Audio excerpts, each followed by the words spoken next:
السلام علیکم ورحمۃ اللہ وبرکاتہ. اٹس می نازش مہر. کیسے ہیں آپ لوگ؟ اللہ پاک آپ کو صحت اور تندرستی اور ایمان کی بہترین حالت دے اور ہر آنے والی شر کو آپ کے لیے خیر میں بدل دے. اللہ پاک آپ کو صحت یابی دے. ہر انسان آج پریشان ہے. کوئی تکلیف میں ہے، کوئی بیماری کی وجہ سے پریشان ہے، کوئی پیسے کی وجہ سے پریشان ہے، کوئی رزق کی وجہ سے پریشان ہے، کوئی گھر کے حالات کی وجہ سے پریشان ہے، کوئی اپنے شوہر کی وجہ سے پریشان ہے، اور کوئی شادی نہ ہونے کی وجہ سے پریشان ہے. غرض ہر انسان پریشان ہے. تو کیوں نہ ہم دین کے حساب سے دیکھیں کہ پریشانیاں ہماری کیسے ختم ہوتی ہیں. سب سے پہلے ہمارا ذہن ٹھیک ہونا چاہیے کہ جب ہمارا ذہن ٹھیک ہوگا کہ پریشانیاں آخر آتی کیوں ہیں، اس کے بعد ہی ہمارے اعمال کا فائدہ صحیح ہوگا. نبی کریم صلی اللہ علیہ وآلہ وسلم نے ہماری ذہن سازی بھی کی ہے، سب بتایا. جب آپ صلی اللہ علیہ وآلہ وسلم کو بہت پریشان کیا گیا تو صحابہ نے کہا کہ بد دعا کر دیجئے تاکہ اللہ ان کو عذاب کرے. بہت باتیں کی انہوں نے کہا تو نبی کریم صلی اللہ علیہ وآلہ وسلم نے کہا کہ صبر کرو. اور پچھلی امت کے ساتھ جو ہوا، حالانکہ ان کو لوہے کی کنگھیوں سے چیرا گیا، 2 ٹکڑے کیے گئے، آگ میں ڈالا گیا، انہوں نے بھی صبر کیا. تم بھی صبر کرو. تو پریشانیاں سب کی زندگی میں آتی ہیں. اگر ہم پہلے والوں کی پریشانیاں دیکھیں تو ہمیں اپنی پریشانیاں بہت کم لگیں گی. فرعون کی بیوی کو جب اس کو پتہ چلا، اس نے کہا کہ تم نے اسلام قبول کر لیا، تم منع کرو کہ میں اسلام سے مکرتی ہوں. تو اس نے کہا میں نہیں مکروں گی اسلام سے. تو اس نے کیا کیا کہ ایک پیر اس کا جانور کے ساتھ باندھ دیا اور دوسرا پیر بھی اس کا دوسرے جانور کے ساتھ باندھ دیا اور اس کو دوڑایا. اس کا جسم 2 ٹکڑوں میں شامل ہو گیا اور پھر اس کی کھال چیری. اتنا ظلم کیا صرف اسلام کی وجہ سے. صرف اسلام جو آج ہمارے لیے صرف اسلام ہے. بہت سی ان لوگوں نے قیمتیں چکائیں. آج تو ہم جو نماز ہم پر فرض ہے ہم اس کو بھی ادا نہیں کرتے ہیں. حالانکہ جو نماز ہے وہ مشرک اور مسلمان کے درمیان ایک نماز کا ہی فرق ہے. حضرت انس رضی اللہ تعالیٰ عنہ، ان کے پاس بہت مال تھا، بہت باغات تھے. ایک دفعہ کسی باغ میں گئے تو وہاں کے باغ کے جو زمیندار تھے انہوں نے کہا حضرت میں باغ میں بارش نہیں ہو رہی اور زمین سوکھ گئی، بڑے نقصان کا اندیشہ ہے. تو جب حضرت انس رضی اللہ تعالیٰ عنہ نے یہ سنا تو فرمایا جاؤ پانی لے آؤ. تو وہ پانی لے آئے. تو حضرت انس رضی اللہ تعالیٰ عنہ نے سنت کے مطابق اچھی طرح وضو کیا اور 2 رکعت نماز نفل پڑھے، اللہ سے دعا کی. اس کے بعد کہا کہ جاؤ دیکھو بارش ہوئی کہ نہیں. وہ گیا اور آیا، بارش نہیں ہوئی. پھر آپ نے 2 نفل پڑھے، پھر بھیجا، پھر وہ آیا کہ بارش نہیں ہوئی. اس طرح چند مرتبہ ہو گیا تو کہنے لگے حضرت آسمان پر پرندے کے پر کے برابر ایک بادل کا ٹکڑا نظر آیا. اتنا بڑا آسمان اور پرندے کے پر کے برابر بادل نظر آیا. اب حضرت پھر دعا میں نفل میں مصروف ہو گئے، دعا مانگتے رہے حتیٰ کہ بارش شروع ہو گئی.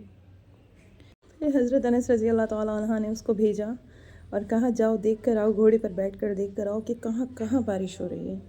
وہ گیا اور دیکھ کر آیا اور کہا حضرت صرف ہماری زمینوں پر ہی بارش ہو رہی ہے.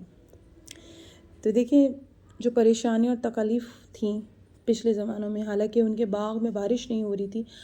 آج ہمارے اگر کہیں کوئی پرابلم ہوتی ہے، مثال کے طور پر ہماری کوئی جائیداد میں یا کوئی بھی ہماری بزنس میں کہیں بھی گھر میں کوئی پریشانی ہوتی ہے تو ہم اسے ڈائریکٹ اللہ سے مدد نہیں مانگتے ہیں. ہم یہاں وہاں گھومتے ہیں، پیر مارتے ہیں، یہاں کہیں کسی سے ڈسکس کرتے ہیں، کسی سے اپنی پریشانیاں حل کرواتے ہیں، کہتے ہیں. پر ہم لوگ اللہ کے پاس نہیں جاتے. وہ اپنے باغ میں بارش کے لیے بھی حضرت انس رضی اللہ تعالیٰ عنہ کے پاس گئے تھے. حالانکہ وہ چاہتے تو سب سے پہلے وہ جو باغ کے جو ہوتے ہیں جو پانی سٹارٹ کرواتے ہیں ان کے پاس جا سکتے تھے، پر وہ ان کے پاس نہیں گئے. وہ حضرت انس رضی اللہ تعالیٰ عنہ کے پاس گئے کہ وہ بہت نیک انسان تھے اور وہ اللہ سے میرے لیے درخواست کریں گے. تو ہمیں بھی اپنی پریشانیوں کے لیے اللہ سے رجوع کرنا چاہیے. اللہ بڑا غفور و رحیم ہے، بڑا رحیم و کریم ہے. وہ تو بیٹھا ہے ہمارے لیے. ہم بس اس سے ہمارے مانگنے میں کمی ہے. ہم سوچتے ہیں کہ ٹھیک ہے مانگ لیں گے، ڈاؤٹس ہوتے ہیں ہمیں. کہ کیا پتہ دے گا یا نہیں دے گا، چلو ہم مانگ لیتے ہیں. جیسے ہوتا ہے نا کہ کوئی مطلب قرض ادا کر دیں، ویسے وہ والی بات ہوتی ہے کہ چلو ٹھیک ہے ہم دیکھ لیتے ہیں، مانگ لیتے ہیں، ہمیں کنفرم نہیں ہوتا ہے کہ وہ دے گا یا نہیں دے گا. ہم بس ایک طریقے سے کہتے ہیں چلو ٹھیک ہے. وہاں بھی ہم نے وہاں بھی جا کے مانگ لیا ہے اور یہاں بھی مانگ لیتے ہیں، دونوں میں سے ایک تو دے ہی دے گا. تو ہم لوگ یہ نہیں سوچتے کہ ہمارا تقویٰ صرف ایک اللہ پر ہونا چاہیے، ہمارا ایمان صرف ایک اللہ پر ہونا چاہیے کہ ہمیں اللہ ضرور دے گا. ہماری جو خواہشات ہیں، ہماری پریشانیاں ہیں، ہماری جو بھی سب کچھ ہے وہ صرف اللہ ہی دور کرے گا. اگر اللہ کو ہماری عبادتوں کی ضرورت ہوتی تو 70,000 فرشتے اللہ پاک کی عبادت کر رہے ہیں. پر اللہ صرف یہ چاہتا ہے کہ ہم اپنی پریشانیوں سے دور رہیں اور اچھی زندگی گزاریں. تو اگر ہم اللہ سے رجوع کریں گے تو ہماری پریشانیاں ضرور دور ہوں گی. اور ہمیں زیادہ کچھ نہیں کرنا ہوتا ہے، کوئی دین اتنا مشکل نہیں ہے. 5 وقت کی نماز کوئی بہت بڑی ڈیل نہیں ہے. جہاں ہم دنیا کے بہت سے کام لوگوں کو خوش کرنے کے لیے کرتے ہیں، وہاں ہم ایک نماز کے لیے تقریباً ہمیں کتنا وقت چاہیے؟ 15 to 20 منٹس، وہ بھی بہت زیادہ ہے. تو اور ایک بات، نماز کو آپ ٹھہر ٹھہر کر پڑھا کریں، سمجھ کے پڑھا کریں، کیونکہ تباہی ان لوگوں کے لیے بھی ہے جو نماز پڑھتے بھی ہیں، جو نماز بھی پڑھتے ہیں.